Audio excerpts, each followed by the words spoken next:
Hey! Welcome back to OTK After Hours. Today we've got an exciting recipe, Bloody Marys.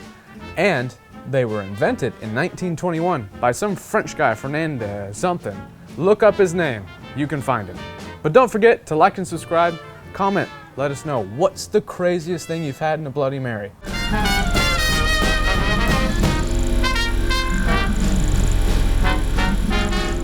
So, since we're making Bloody Marys, we were looking into different kinds of Bloody Mary mixes. And we kind of got a little worried because we could barely pronounce a lot of the ingredients. So we thought, why not make our own? And that's what we're gonna do today. So first thing we need is 1 pound of heirloom tomatoes. Important, heirloom. It has the right flavor we're looking for in this recipe. Let me grab a knife though. There we go. What we're gonna do, we're just gonna quarter these tomatoes. Just like this. You don't have to be too precise. Just add them to a sheet pan right next to you. And just Ooh, there those are we go. Some pretty tomatoes right there. They are. You see that? Look at that. Yeah, this recipe is actually super easy. I'm surprised that more people don't make their own Bloody Mary mix. Especially restaurants. I mean, I guess brunch drinks really aren't super popular. I mean, when everybody thinks of brunch, I guess they just think of a mimosa. But now we have a red onion. We're just gonna quarter this one as well. And just add it to our pan. And we need 1 medium jalapeno. We're just gonna, quick tip, you can take these stems and just roll them off and they'll come right out, just like that. We're just gonna quarter this as well. There we go. And of course, you can add an extra jalapeno if you want it to be spicy. You could use a different pepper even. It's really up to you. Then we need to add 2 cloves of garlic. Make sure you keep the skin on them. It's gonna protect our garlic. So when we're roasting them, they don't get all burnt and crispy and stuff like that. But I need to grab a glove because we're about to get oily. Olive oily. Let's grab our cooking tray, sheet pan, and some olive oil. We're just gonna drizzle this over the top, and then we're gonna season these veggies. And what we did prior to this is we preheated our oven to 375 degrees. That way, we can roast these veggies nice and good. So we're just getting some seasoning on these. There is also some butter pads in the little fridge behind you if you want to add some butter. Yes. That buttery flavor as well. You better believe it. You better believe it. That's gonna happen. Get some salt on here. There we go. And you know, there's a lot of tomato, so you almost can't over salt tomatoes. And what kind of salt is that? This is truff salt. Ooh. You can use truffle salt, but you don't have to. We definitely like it though. And on top of these veggies, we want to add a tablespoon of butter. We just want to do thin pads, and you just want to spread it atop all of your veggies, just like that. And this part of the recipe is pretty simple and pretty quick. So all we're going to do now is put this in our oven to roast 375 degrees Fahrenheit for 30 minutes. There we go. And we'll be back. Hey, hey, it went off. So, let's get them out. And look at those veggies. I don't know, can they see it right there? Or should I move over? Yeah. Let's give you a better look-see. Look at that. Those are some nice roasted vegetables. So since our timer went off for the 30 minutes, we now need to get blending. So we don't want to forget about the skin on the garlic though. It is going to be a little hot, but a little heat never hurt nobody. Actually, that's not true. But we're just gonna squeeze these out just like that. Easy enough. It's a little hot. But I thought a little hot never hurt anybody. Nah, it doesn't. It didn't. You might want to grab a spoon to help you. Yeah, let's do that. That's probably a better idea.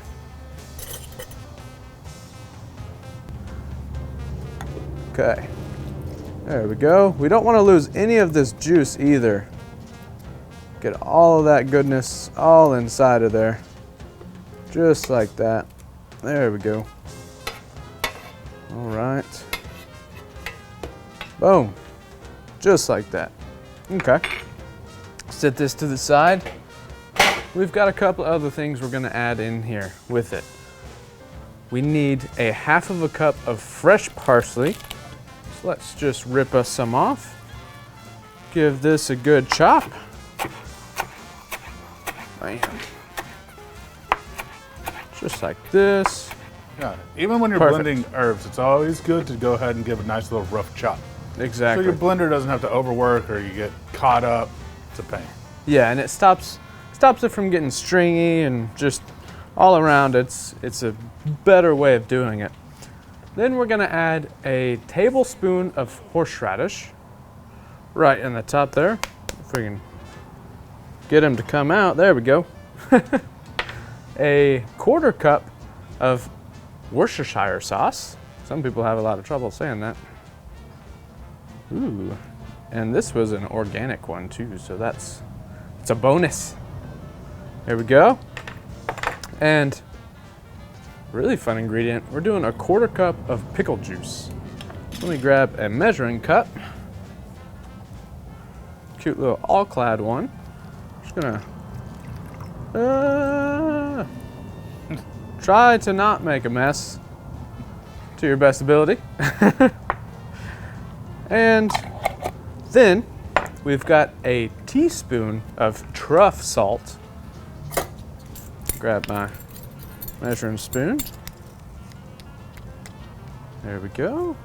Teaspoon of truff salt in the blender.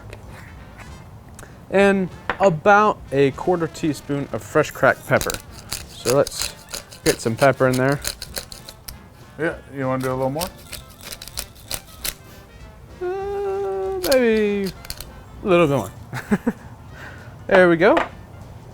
And now it's time to get blending.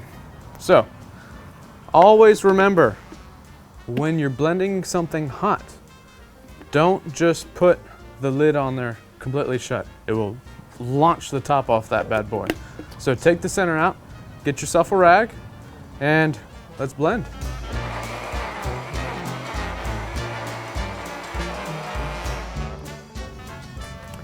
And we're looking for a nice smooth consistency. Also, we don't want it to be too thick. So let's grab us a spoon and see what we're looking at. Okay. What do you think? What do you think about that?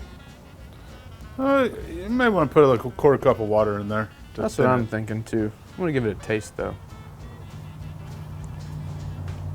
Oh, that's really good. That's really stinking good. You wanna try it? Oh, yeah. Yeah, come here. Oh, wow. I'm liking that. Ooh, wow. Oh, man. Pour some vodka in it right now. That'll thin it out. Yeah, it's true. Wow, that's good. That's got good heat. Yeah, it's got a really good heat to it. Man, not only would I would say that this is a great Bloody Mary mix, add some cream to that, and you'd have an awesome tomato soup. Yeah, you could do a grilled cheese and tomato soup. Oof. Easy. A Bloody Easy. Mary and grilled cheese? Oh yeah. Wow, hey. We should do that.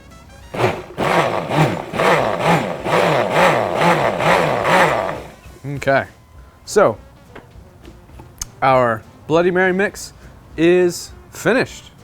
It's as easy as that. All right. Now that you finish your Bloody Mary mix, don't forget to make sure that you let it chill before you use it, because you don't want your Bloody Mary mix melting your ice and diluting your drink. Exactly. So let's set that to the side and get this blender out of our way. The first thing we need to do is get a shaker, because we're doing the original technique, which is a shaken and strained cocktail. So let's start off with 2 ounces of Tito's. And yes, you could use whatever vodka you would like, but Tito's is a good all-around vodka. It's affordable and it's got good flavor. Now, we did go ahead and make some of our Bloody Mary mix yesterday, and that's what we're going to use right here.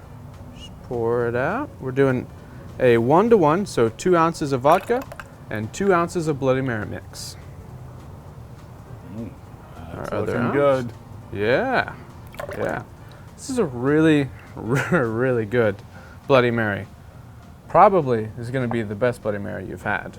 Now, there's always some weird stuff like tamales and wrapped jalapenos and stuff like that. We're just gonna cheeseburgers. Yeah, a cheeseburger. It's crazy. But we're adding a 1/4 ounce of lime juice in here. There we go. 1/4 ounce. And then we're getting a pinch of garlic salt and a pinch of celery salt. So let's go ahead and get that. There we go. Garlic salt. Celery salt. And the final ingredient, some ice. Let's go ahead and put some ice in this bad boy. There we go. All right. Now it's time to shake it up. Put the top on and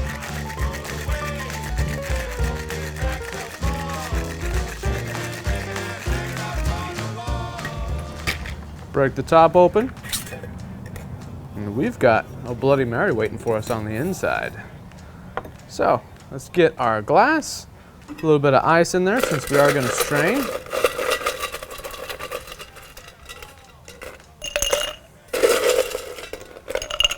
There we go.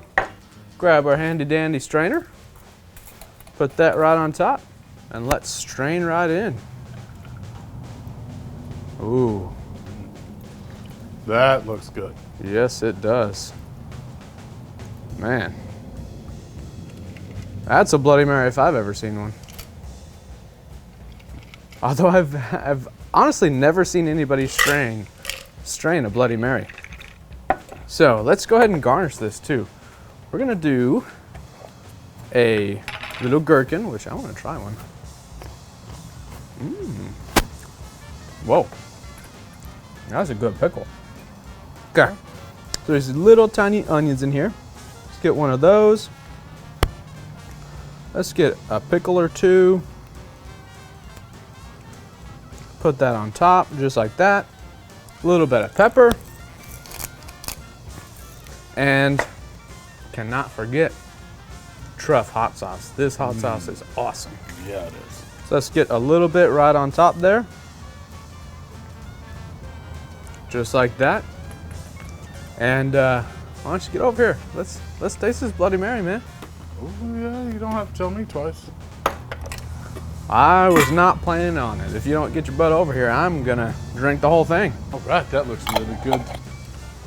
I brought my own straw. Hey. Mix up some of that truff. Check that out. How was that? Wow, that's such a good flavor. Like, that's not anything that you would expect. It's very tomatoey. It's what I would expect the original Bloody Mary to be. Yeah, that heirloom tomato really gives it that tomato flavor. We get some of that. It's got nice heat. The little truffle sauce is really nice. I like that. It is. That truffle kind of adds that little bit of earthiness to it that really sets this Bloody Mary apart. Yeah, it does. And I mean, and I know everything that went into it. It's very good. You could read every single ingredient. Yeah, because that was the bad thing about looking for a good Bloody Mary mix is when you start reading it, there's some of them concerning. you don't really know what you're putting into your body. And then I meant there are some boutique companies that there are companies that do, small ones that do. But for something, man, this is great for any brunch you'd like to do? This would have went well with those pesto eggs we made earlier today. Oh, you are not lying. So I'm a little disappointed you didn't make that. I know, we should have made this first. Well, you didn't make yourself one, so Yeah. it's your bad. Well, remember guys, as always, drink responsibly.